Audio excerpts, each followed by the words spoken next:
Assalamualaikum warahmatullahi wabarakatuh. Halo teman-teman semuanya. Jadi hari ini saya dan kelima teman saya akan membahas mengenai homeostatis, negatif feedback, dan positif feedback. Dengan dosen pengampu kami yaitu Ibu Halimatus Sadia Lubis dan kami yang beranggotakan Angelia Agustin, Betty Mareta, Dea Utami Putri, Fitri Anissa Nuryadi, dan Siti Raudasi Tumorang. Pembahasan pertama akan dibahas oleh Siti Raudasi Tumorang. Pembahasan pertama yaitu definisi homeostatis. Homeostatis berasal dari kata haima yang berarti darah dan statis berarti tetap atau berhenti. Homeostatis berarti darah tetap berada dalam sistem pembuluh darah.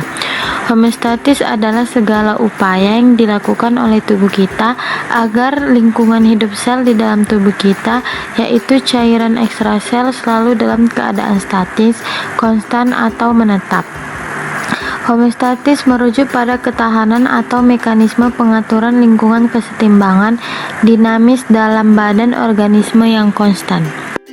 Pembahasan selanjutnya adalah jenis keadaan konstan dalam homeostatis, terbagi menjadi dua.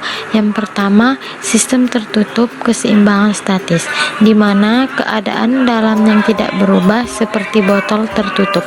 Dan yang kedua, sistem terbuka keseimbangan dinamik, di mana keadaan dalam yang konstan walaupun sistem ini terus berubah, contohnya seperti kolam di dasar air terjun. Homeostatis pada manusia. Dalam proses homeostatis, tubuh harus senantiasa memantau adanya perubahan-perubahan nilai sebagai parameter, lalu mengkoordinasikan respon. Sel tubuh harus mampu berkomunikasi satu sama lain. Karena itu keadaan stabil sangatlah penting bagi setiap manusia, karena apabila organ-organ saraf manusia tidak berfungsi dengan baik saat menerima rangsangan dari luar, hal ini akan sangat berbahaya dan bahkan dapat menimbulkan kematian. Faktor-faktor internal tubuh yang harus dipertahankan secara homeostatis. 1. Konsentrasi molekul nutrien. Sel-sel memerlukan pasokan molekul nutrien secara terus-menerus untuk menghasilkan energi. 2. Konsentrasi zat sisa. Sebagian reaksi kimia menghasilkan produk-produk akhir yang menimbulkan efek toksik pada sel tubuh jika dibiarkan berakumulasi. 3. Konsentrasi O2. 4. Konsentrasi CO2. Sel-sel memerlukan O2 untuk melakukan reaksi kimia pembentuk energi. CO2 yang dibentuk selama reaksi ini harus dikeluarkan sehingga tidak berbentuk asam yang meningkatkan keasaman lingkungan internal.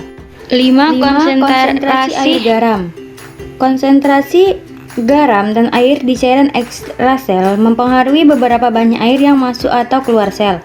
Maka konsentrasi keduanya diatur secara cermat untuk mempertahankan volume sel.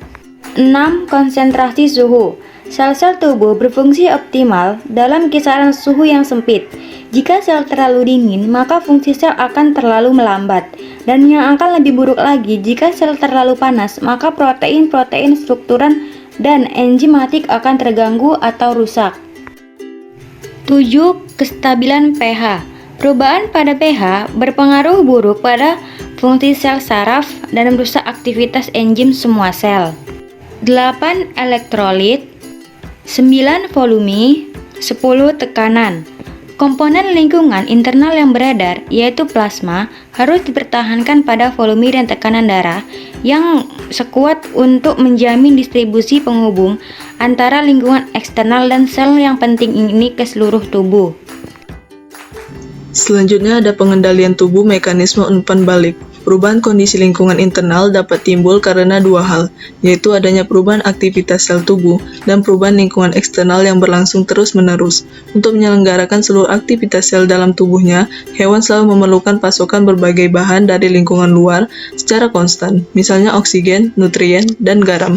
Sementara itu, aktivitas sel juga menghasilkan bermacam-macam hasil sekresi sel yang bermanfaat dan berbagai zat sisa yang dialirkan ke lingkungan internal, yaitu cairan ekstraseluler atau CES. Apabila aktivitas sel berubah, pengambilan zat dari lingkungan internal dan pengeluaran berbagai zat dari dalam sel ke lingkungan internal juga berubah. Perubahan aktivitas sel semacam itu akan mengubah keadaan lingkungan internal. Perubahan lingkungan internal yang ditimbulkan oleh sebab manapun atau penyebab pertama atau kedua harus selalu dikendalikan agar kondisi homeostatis selalu terjaga. Selanjutnya ada sistem umpan balik. Ada dua macam sistem umpan balik, yaitu umpan balik positif atau positive feedback dan umpan balik negatif atau negative feedback. Sistem umpan balik yang berfungsi dalam pengendalian kondisi homeostatis pada tubuh hewan adalah sistem umpan balik negatif. Pengaturan umpan balik negatif atau negative feedback merupakan pengaturan penting dalam homeostatis. Sedangkan umpan balik positif tidak bersifat homeostatis karena akan memperbesar respon. Sampai ada faktor luar yang menghentikan lingkaran setan ini. Berikut ini gambaran mekanisme umpan balik negatif dan umpan balik positif. Lalu kita akan masuk ke sistem umpan balik negatif. Dalam pengaturan umpan balik negatif ini, sistem pengendali senantiasa membandingkan parameter yang dikendalikan. Misalnya suhu tubuh atau tekanan darah dengan nilai set point, atau yang biasa kita sebut dengan kisaran nilai normalnya. Perubahan-perubahan parameter yang dikendalikan akan mencetuskan respon yang melawan perubahan sehingga mengembalikan parameter tersebut pada nilai set point. Pada umpan balik negatif, perubahan suatu faktor dikontrol secara homeostatis akan memicu respon yang berupaya untuk memulihkan faktor tersebut ke normal dengan menggerakkan faktor ke arah yang berlawanan dari perubahan awalnya. Nah, ini adalah contoh umpan balik negatif. Yang pertama, sel beta pankreas sebagai reseptor akan memberikan pesan ke pusat integrasi. Selanjutnya, pusat integrasi akan melepaskan insulin ke dalam pembuluh darah. Lalu, hati dan sel lain akan mengambil glukosa dari darah. Responnya akan terjadi penurunan kadar glukosa darah dengan masuknya glukosa ke dalam sel. Lalu, kadar glukosa darah akan menjadi normal. Lalu, kita masuk ke umpan balik positif atau positive feedback. Yang pertama ada reseptor. Reseptor berfungsi untuk mendeteksi perubahan beberapa variabel lingkungan internal hewan seperti perubahan suhu tubuh. Biasanya ini dilakukan melalui sinyal listrik atau kimia dalam tubuh. Lalu ada pusat kontrol. Pusat kontrol berfungsi untuk memproses informasi yang diterima dari reseptor dan mengarahkan suatu respon yang tepat melalui efektor. Dan yang terakhir ada efektor. Efektor berfungsi untuk menerima keluaran dari pusat kontrol yang kemudian mewujudkannya dalam bentuk suatu respon tubuh. Selanjutnya, umpan balik positif atau positive feedback melibatkan perubahan pada beberapa variabel yang memicu mekanisme yang akan memperbesar dan bukannya membalik perubahan tersebut. Dalam jangka pendek, mekanisme homeostatis itu menjaga suhu tubuh berada di dekat titik pasang, apapun yang terjadi pada waktu itu. Akan tetapi, selama periode yang panjang, homeostatis ini memungkinkan terjadinya perubahan teratur dalam lingkungan internal tubuh. Nah, selanjutnya adalah contoh dari umpan balik negatif, yaitu saat kita kedinginan. Nah, jadi pas kita kedinginan, otomatis kita merasakan ya bahwa kita itu sedang berada di suhu yang di bawah normal. Misalnya kita sedang berada di ruangan yang dingin. Nah, otomatis tubuh kita tuh merespon kan bahwa kita sedang berada di ruangan yang dingin. Jadi suhu tubuh kita pun akan turun dari kondisi normal atau kondisi yang seharusnya. Sehingga tubuh kita itu langsung merespon. Nah, merespon di sini itu bentuk dari bagaimana tubuh kita menanggapi perubahan, yaitu misalnya dingin. Nah, respon kita itu adalah menggigil. Jadi dengan menggigil itu akan menghasilkan panas yang merupakan kontrol umpan balik negatif karena dia akan mengembalikan suhu kita yang awalnya dingin menjadi ke suhu yang normal. Lalu contoh dari umpan balik positif yaitu saat melahirkan. Nah, jadi pas kita melahirkan kita itu akan mengeluarkan hormon yang namanya hormon oksitosin ke dalam darah yang tujuannya untuk meningkatkan kontraksi rahim dan mengurangi jeda di antara kontraksi. Nah, jadi pada saat kontraksi untuk mendorong bayi, tubuh kita itu meningkatkan sekresi oksitosin yang kemudian makin meningkatkan kontraksi rahim sampailah akhirnya bayi itu keluar atau bayi itu lahir. Nah, jadi pas bayi udah lahir, stimulus yang tadi berupa kontraksi itu sudah tidak ada lagi sehingga sekresi oksitosin pun berakhir. Nah, pas di sini proses umpan balik positif pun berakhir karena umpan balik positif tadi, yaitu mengeluarkan hormon oksitosin ketika melahirkan. Selanjutnya, ada beberapa pertanyaan seputar homeostatis, positive feedback, dan negative feedback. Nah, untuk pertanyaan yang pertama adalah, apa akibatnya jika perubahan lingkungan internal tidak dapat terkendalikan dengan baik? Apakah dapat berdampak pada sistem homeostatis pada tubuh? Nah, jadi untuk menjawab pertanyaan ini, sebelumnya kita harus mengetahui nih, apa sih homeostatis sebenarnya? Nah, jadi homeostatis itu kan suatu kondisi keseimbangan internal yang ideal, di mana semua sistem tubuh itu bekerja dan berinteraksi dalam cara yang tepat untuk memenuhi semua kebutuhan dari tubuh. Nah, jadi di lingkungan internal itu, ada beberapa variabel yang sangat penting, seperti suhu tubuh, tekanan darah, kandungan oksigen, dan karbon dioksida dari darah. Nah, jadi jika salah satu variabel variabel penting ini tidak terpenuhi, itu otomatis akan berdampak pada sistem homeostatis pada tubuh. Misalnya suhu tubuh kita tidak sesuai dengan kondisi yang normal, misalnya itu terlalu tinggi, itu kita akan merasa kepanasan, dan jika suhunya lebih rendah, itu kita akan merasa kedinginan. Terus selanjutnya seperti tekanan darah. Nah, saat kita stres atau misalnya kita lagi banyak tugas nih, nah itu otomatis tekanan darah kita itu menjadi sangat tinggi yang akan menyebabkan atau menimbulkan penyakit baru, misalnya seperti darah tinggi, atau bahkan bisa dapat menimbulkan penyakit-penyakit yang lainnya yang berhubungan dengan tekanan darah. Nah, jadi perubahan lingkungan internal ini sangat berpengaruh terhadap sistem homeostatis pada tubuh kita jika tidak terjadi keseimbangan. Gangguan mekanisme homeostatis seperti apa yang menyebabkan suhu tubuh seseorang mengalami peningkatan seperti demam atau menggigil? Jawabannya adalah hal itu terjadi karena efektor dapat merespon pusat kontrol yang mewujudkannya dalam bentuk respon tubuh, yaitu menggigil. Tubuh juga dapat mengalami demam karena untuk membunuh bakteri atau virus di dalam aliran darah. Demam bisa menjadi tidak nyaman, tetapi demam adalah bagian dari pertahanan tubuh terhadap penyakit. Setelah bakteri atau virus hilang, suhu tubuh kembali ke tingkat yang normal. Pertanyaan selanjutnya itu ada apakah sistem kontrol homeostatis yang paling utama dalam mekanisme umpan balik negatif dan positif? Nah, untuk jawabannya itu, sistem kontrol homeostatik yang paling utama adalah berdasarkan prinsip umpan balik atau feedback. Umpan balik terbagi atas dua, yaitu negatif dan positif. Umpan balik negatif dapat didefinisikan sebagai suatu perubahan sebuah variabel yang dilawan oleh suatu respon yang cenderung berkebalikan dengan perubahan tersebut. Sebagai contoh, pada burung dan mamalia yang harus menjaga suhu tubuhnya, peningkatan suhu tubuh akan menghasilkan respon-respon spesifik yang akan mengembalikan suhu tubuh ke keadaan normal. Jadi, umpan balik negatif berperan dalam menjaga stabilitas fisiologis tubuh. Hal ini kontras dengan sistem umpan balik positif, di mana perubahan awal pada suatu variabel akan menghasilkan perubahan yang lebih lanjut pada arah yang sama. Secara garis besar, sistem umpan balik positif hanya memiliki peran sangat kecil dalam menjaga homeostatis. Salah satu contohnya adalah koagulasi atau pembekuan darah. Proses koagulasi bekerja berdasarkan mekanisme umpan balik positif dan dapat dianggap sebagai suatu proses yang terlibat dalam menjaga volume sirkulasi darah agar tetap konstan. Dalam banyak hal, keterlibatan mekanisme umpan balik positif dalam mengontrol atau usaha untuk mengontrol fungsi-fungsi fisiologis normal hewan mungkin dapat berubah menjadi suatu bencana atau kerusakan. Misalnya, jika dalam proses termoregulasi pada burung dan mamalia, jika sistem tersebut bekerja berdasarkan mekanisme umpan balik positif, maka suhu tubuh yang tinggi akan semakin tinggi, sehingga pada akhirnya akan menimbulkan risiko yang fatal. Contoh lain dari sistem umpan balik positif adalah dalam fungsi sel-sel saraf. Dalam hal ini, influx awal dari ion Na+, selama tahap awal potensi aksi akan menghasilkan depolarisasi yang selanjutnya akan meningkatkan influx Na+. Proses ini akan diikuti oleh depolarisasi yang semakin meningkat dan influx Na+ juga kian aktif. Secara umum, contoh-contoh proses biologi yang memperlihatkan sistem umpan balik positif sangat sedikit.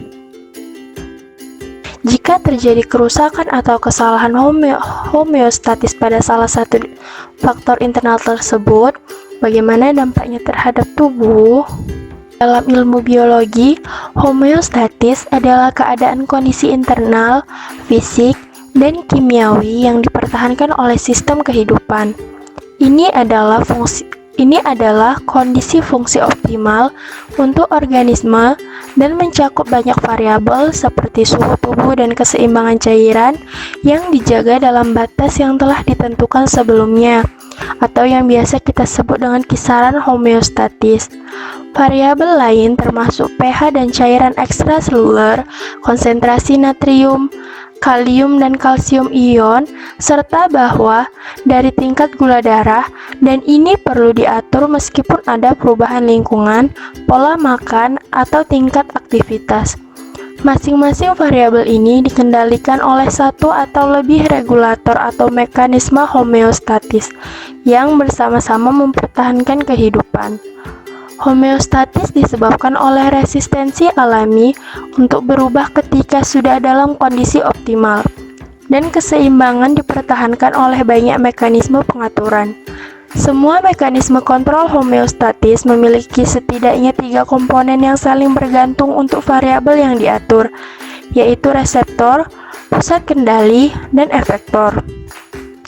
Reseptor adalah komponen penginderaan yang memantau dan merespons perubahan lingkungan, baik eksternal maupun internal. Reseptor termasuk termoreseptor dan mekanoreseptor.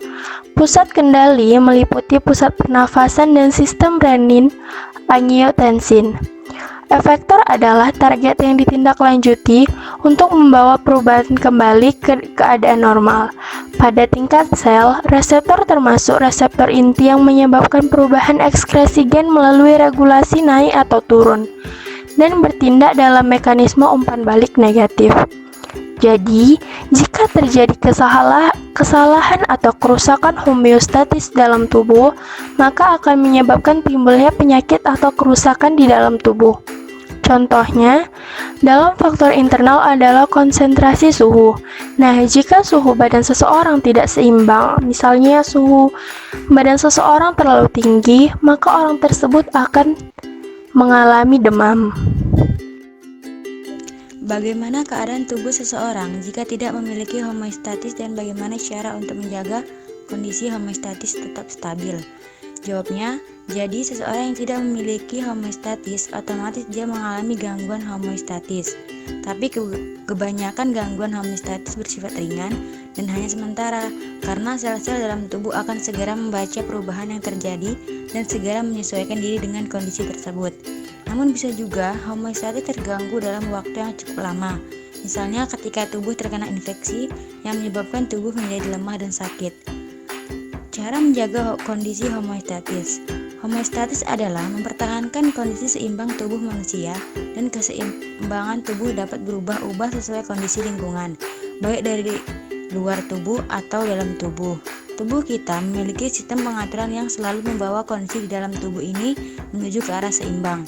Sistem pengaturan ini terutama dikerjakan oleh sistem saraf dan sistem hormon. Sistem saraf menyampaikan pesan yang terjadi dalam tubuh serta meresponnya dengan cara menghantarkan sinyal-sinyal listrik antar serabut saraf. Sedangkan sistem hormon dengan cara mengeluarkan molekul pembawa pesan dari kelenjar-kelenjar hormon yang ikut aliran darah ke seluruh tubuh. Sistem saraf bekerja lebih cepat, sedangkan sistem hormon bekerja lebih lambat. Keduanya dapat bekerja sendiri-sendiri atau bersamaan, dan ini telah diatur oleh sistem di dalam tubuh manusia untuk mencapai tujuan akhir yang sama, yaitu kondisi homeostatis. Bagaimana cara kerja perubahan aktivitas sel tubuh dan perubahan lingkungan eksternal? Jawabannya adalah untuk cara kerja perubahan aktivitas sel dalam tubuh memanglah harus berhubungan dengan lingkungan eksternal ataupun lingkungan luar tubuh yang berlangsung secara terus-menerus. Karena aktivitas ini memerlukan pasokan dari lingkungan eksternal seperti oksigen, nutrien, dan garam. Dan kemudian aktivitas sel tubuh ini dapat menghasilkan bermacam-macam manfaat dan zat sisa untuk dialihkan ke lingkungan internal ataupun ke dalam sel tubuh kita. Pertanyaan selanjutnya, bagaimana jika homeostatis glukosa darah terganggu dan apakah ada kaitannya dengan penyakit diabetes? Jawaban untuk pertanyaan ini yaitu homeostatis glukosa darah, insulin dan glukagon adalah hormon yang bekerja secara antagonis dalam mengatur kadar glukosa dalam darah. Kadar keseimbangan metabolisme glukosa darah pada manusia sekitar 90 mg/%. Ketika terjadi kenaikan kadar glukosa darah lebih dari 120 mg/%, sel beta pankreas melepaskan insulin untuk menurunkan konsentrasi glukosa dengan cara meningkatkan ambilan glukosa oleh hati dan menyimpannya sebagai glikogen. Sedangkan ketika kadar glukosa darah turun kurang dari 80 mg/%, sel alfa pankreas menstimulasi pelepasan glukagon untuk meningkatkan kadar glukosa dengan memecah glikogen menjadi glukosa.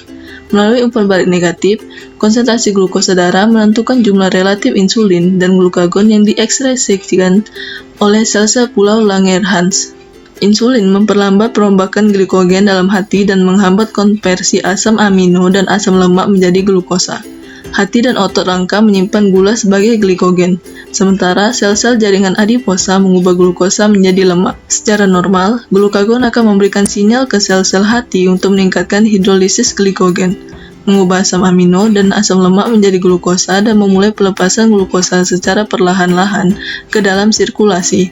Ketika mekanisme homeostatis glukosa menyimpang, terdapat konsekuensi yang serius. Diabetes mellitus merupakan gangguan endokrin yang disebabkan oleh definisi insulin atau hilangnya respon terhadap insulin pada jaringan target, dengan sel kadar glukosa darah yang tinggi. Nah, diabetes mellitus ini merupakan penyakit gangguan metabolik yang ditandai dengan hiperglikemi akibat gangguan sekresi insulin oleh sel beta pankreas atau gangguan produksi, gangguan pengambilan glukosa darah oleh sel otot dan sel hati, atau produksi glukosa yang berlebihan dari hati. Kelainan ini ditandai dengan 3P, yaitu poliuria atau banyak kencing, polidipsia atau banyak minum, dan polifagia atau banyak makan. Beberapa jaringan di dalam tubuh seperti otak dan sel darah merah bergantung pada glukosa dalam memperoleh energi. Dalam jangka panjang, sebagian besar jaringan juga memerlukan glukosa untuk fungsi lain, misalnya yang digunakan untuk membentuk gugus ribosa pada nukleotida atau bagian karbohidrat pada glikoprotein. Oleh karena itu, agar dapat bertahan hidup, manusia harus memiliki mekanisme untuk memelihara kadar gula darah.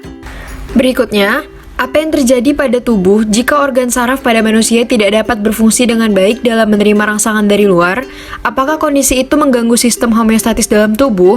Nah, untuk menjawab pertanyaan ini, kita tahu ya bahwa tubuh kita itu memiliki sistem pengaturan yang selalu membawa kondisi di dalam tubuh ini menuju ke arah yang seimbang.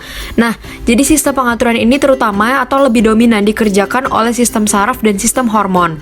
Sistem saraf ini menyampaikan pesan yang terjadi dalam tubuh serta meresponnya dengan cara menghantarkan sinyal-sinyal listrik antar serabut.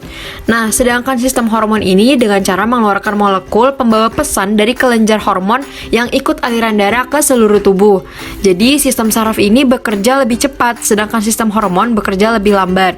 Nah, keduanya itu mereka saling bekerja sama dan dapat bekerja sendiri-sendiri ataupun secara bersamaan. Dan ini semua telah diatur oleh sistem di dalam tubuh manusia untuk mencapai tujuan akhir yang sama, yaitu kondisi homeostatis. Nah, jadi jika organ saraf itu tidak dapat berfungsi dengan baik dalam menerima rangsangan, otomatis akan mengganggu sistem homeostatis dalam tubuh. Nah, seperti yang kita tahu juga kan, bahwa sistem saraf itu merupakan bagian dari tubuh kita yang membantu kita tidak hanya untuk melihat, memahami, dan merespons seluruh kejadian di sekitar kita, tetapi juga untuk mengirim, menerima, dan mengartikan informasi dari semua bagian tubuh. Jadi, sistem saraf ini sangat penting, dan jika terganggu, otomatis akan mengganggu sistem homeostatis dalam tubuh. Baiklah, saya akan menambahkan jawaban dari Betty. Homeostatis ini sangat penting karena sel dan jaringan tubuh hanya akan tetap hidup dan dapat berfungsi secara efisien ketika kondisi internal ini dipertahankan dengan baik. Proses dan aktivitas yang membantu untuk mempertahankan homeostatis disebut mekanisme homeostatik. Sel bekerja dengan baik ketika lingkungan di dalamnya tetap dalam keadaan stabil. Jika keseimbangan tidak dapat dipertahankan, maka tubuh tidak akan dapat berfungsi secara efektif dan dapat mengalami gangguan atau sakit. Mekanisme kontrol homeostatik bekerja berdasarkan prinsip umpan balik. Baiklah, sekian video pembahasan tentang homeostatis, negatif feedback, dan positif feedback dari kami. Semoga bermanfaat. Terima kasih. Wassalamualaikum warahmatullahi wabarakatuh.